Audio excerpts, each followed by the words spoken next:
Pengertian biaya pendidikan. Menurut Fatah, biaya pendidikan adalah nilai rupiah yang digunakan untuk kegiatan pendidikan yang terdiri dari seluruh sumber daya.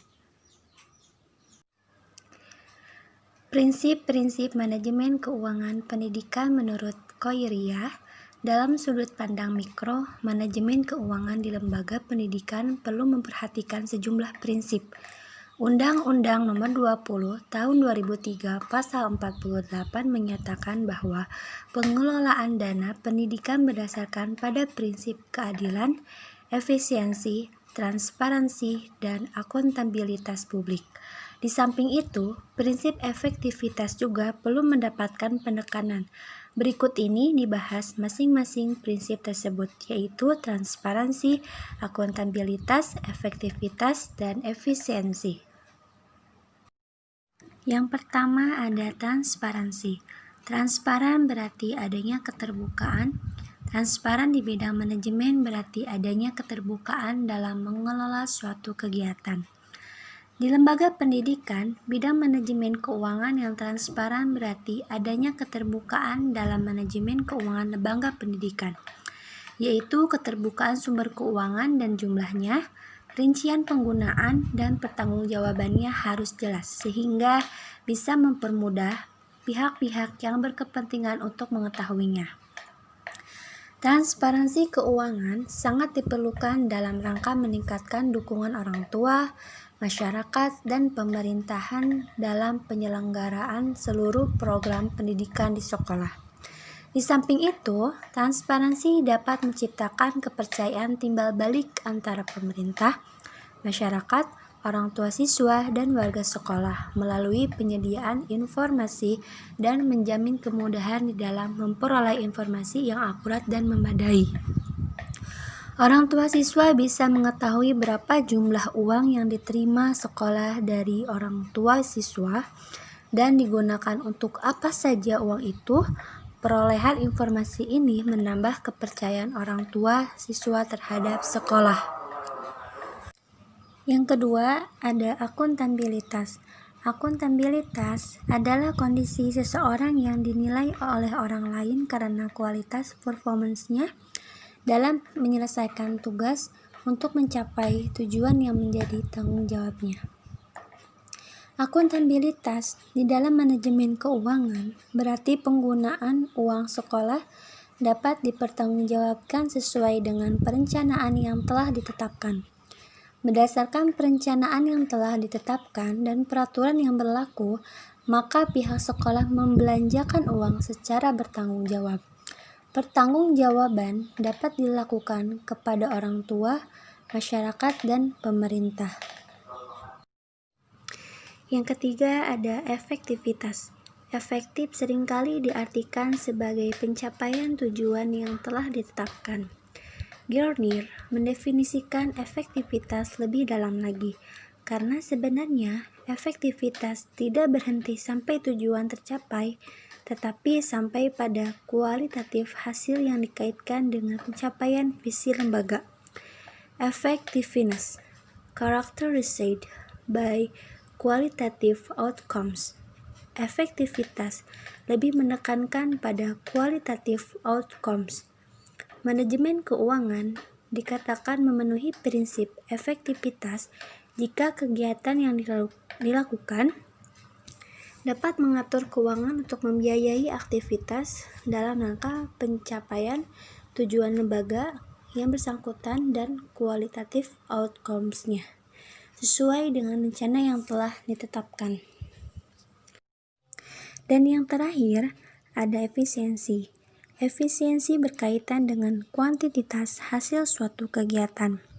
Efisiensi characterized by quantitative output menurut Garnier. Efisiensi adalah perbandingan yang terbaik antara masukan, input, dan keluaran, output, atau antara daya dan hasil. Daya yang dimaksud meliputi tenaga, pikiran, waktu, dan biaya. Perbandingan tersebut dapat dilihat dari dua hal. Yang pertama, dilihat dari segi penggunaan waktu, tenaga, dan biaya. Kegiatan dapat dikatakan efisiensi kalau penggunaan waktu, tenaga, dan biaya yang sekecil-kecilnya dapat mencapai hasil yang ditetapkan. Dan yang kedua, dilihat dari segi hasil, kegiatan dapat dikatakan efisiensi kalau dengan penggunaan waktu, tenaga, dan biaya tertentu memberikan hasil sebanyak-banyaknya, baik kuantitas maupun kualitasnya.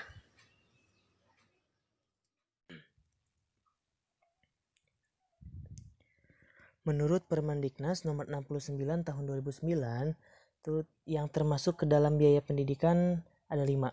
Yang pertama biaya alat tulis sekolah atau ATS, biaya bahan dan alat habis pakai, biaya pemeliharaan dan perbaikan ringan, yang keempat biaya daya dan jasa, dan yang kelima adalah biaya transportasi perjalanan dinas. Nah, yang pertama itu kan biaya alat tulis sekolah. Alat tulis sekolah itu biaya yang digunakan untuk pembelajaran. Bisa berupa buku paket, buku tulis, alat tulis untuk siswa. Kalau untuk guru itu bisa berupa buku kerja gitu ya, kalender pendidikan, lalu spidol untuk pengajar, dan hal-hal yang dipergunakan untuk belajar di kelas gitu ya. Lalu yang kedua, biaya habis pakai gitu ya, biaya alat habis pakai. Alat habis pakai itu kan suatu benda yang dipakai sekali saja, seperti kertas. Kertas itu kan ketika kertas sudah di print tidak bisa di print 2 kali karena sudah ada dokumen yang tercetak di kertas itu. Jadi kertas itu masuk ke salah satu alat habis pakai yang bisa ada di sekolah. Selain itu, alat habis pakai juga kan seperti praktikum IPA, ada masker, sarung tangan lateks. Masker dan sarung tangan lateks itu hanya bisa digunakan sekali per praktek, tidak bisa berkali-kali. Tidak seperti tabung reaksi gitu yang mungkin pecahnya itu tidak setiap kali digunakan untuk praktek. Lalu alat bahan praktikum IPS seperti kartun untuk menggambar peta gitu kan. Lalu kalau misalkan mata pelajaran seni budaya itu misalkan membeli kanvas gitu ya, kanvas itu untuk melukis. Kan ketika kanvas sudah dilukis, sudah ada cat air, tidak bisa dihapus untuk dilukis yang kedua kalinya oleh siswa lain gitu. Itu masuk ke salah satunya. Terus ada olahraga gitu ya. Kalau olahraga misalkan untuk kok gitu kan, kok hanya beberapa kali, misalkan beberapa kali penggunaan itu kalau sudah rusak tidak bisa digunakan lagi. Alat-alat kebersihan. Lalu untuk di tata usaha itu kan ada tinta stempel gitu, tinta stempel kertas, tinta printer gitu ya. Lalu untuk di alat kesehatan seperti di UKS ada obat-obatan gitu ya dan lain sebagainya. Yang ketiga itu ada biaya pemeliharaan dan perbaikan ringan. Itu biaya untuk memperbaiki sarana dan prasarana sekolah, untuk mempertahankan kualitas sarana dan prasarana sekolah agar layak digunakan sebagai tempat belajar dan mengajar. Nah, berarti pemeliharaan itu kan memelihara. Berarti untuk memelihara itu seperti membeli cat ketika ada perbaikan yang harus diperbaiki secara ringan gitu ya. Untuk keramik kalau ada yang misalkan coplok harus diganti gitu. Nah, itu masuk ke biaya pemeliharaan dan perbaikan ringan. Yang keempat, biaya daya dan jasa. Itu untuk membayar langganan daya yang mendukung kegiatan belajar mengajar seperti membayar listrik, membayar telepon, membayar wifi, membayar air gitu. Kalau misalkan untuk yang mempunyai tim kesehatan itu misalkan untuk membayar biaya kesehatan gitu. Lalu yang kelima itu adalah biaya transportasi atau perjalanan dinas. Adalah biaya untuk berbagai keperluan perjalanan dinas pendidik gitu ya, tenaga kependidikan dan peserta didik di dalam kota maupun di luar kota. Jadi ketika ada guru harus mengikuti MGMP berarti itu harus ada biaya perjalanan dinas. Ketika guru mengikuti technical meeting untuk misalkan FLS 2N, O2SN, sastra bahasa Sunda, pentas PA itu kan harus ada biaya perjalanan dinasnya. Untuk pelatihan, guru lomba pada saat lomba PGRI gitu yang dilaksanakannya seperti Hari Guru Nasional itu kan. Lalu untuk perjalanan peserta didik kan ketika peserta didik lomba itu harus dibiayai. Itu yang termasuk ke dalam hal yang harus digunakan menurut Permendiknas nomor 69 tahun 2009. Jenis-jenis biaya pendidikan. Jenis-jenis biaya pendidikan itu ada 4. Yang pertama biaya langsung, kedua biaya tidak langsung, ketiga biaya pribadi, dan yang keempat adalah biaya sosial. Yang pertama biaya langsung, itu adalah biaya yang langsung menyentuh aspek dan proses pendidikan, misalnya gaji guru dan pegawai, pengadaan fasilitas belajar, pembelian alat tulis kantor, alat tulis sekolah, buku rujukan guru, dan buku pegangan siswa. Yang kedua adalah biaya tidak langsung, yaitu biaya yang dikeluarkan oleh siswa, oleh orang tua, atau masyarakat untuk menunjang keperluan yang tidak langsung seperti biaya hidup, tidak langsung seperti pakaian, tidak transportasi, pemondokan gitu ya, dan biaya kesempatan yang hilang selama pendidikan gitu ya, ongkos anak misalkan masuk ke transportasi tadi gitu ya. Biaya tidak langsung memiliki sifat kepentingan dan tempat pengeluaran yang berbeda, serta dikeluarkannya dalam waktu yang tidak terbatas dan jenis pengeluarannya yang tidak pasti. Yang ketiga, biaya pribadi, yaitu biaya yang dikeluarkan oleh keluarga untuk membiayai sekolah anaknya.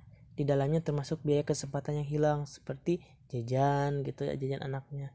Biaya ini meliputi ongkos uang sekolah, jajan uang sekolah, pengeluaran lainnya yang dibayar secara pribadi, misalkan kenaikan kelas, study tour gitu ya, outdoor learning ke luar kota gitu atau ke Yogyakarta gitu.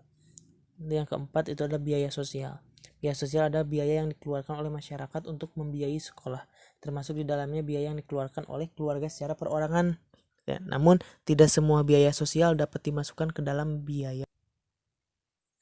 Untuk sumber pendidikan itu ada 3 jenis, yaitu dari BOS atau bantuan operasi sekolah, dari pemerintah daerah yang disebut dengan bantuan operasional pendidikan atau BOP, dan dari masyarakat seperti donatur, yayasan. Itu adalah sumber-sumber untuk pengelolaan biaya pendidikan.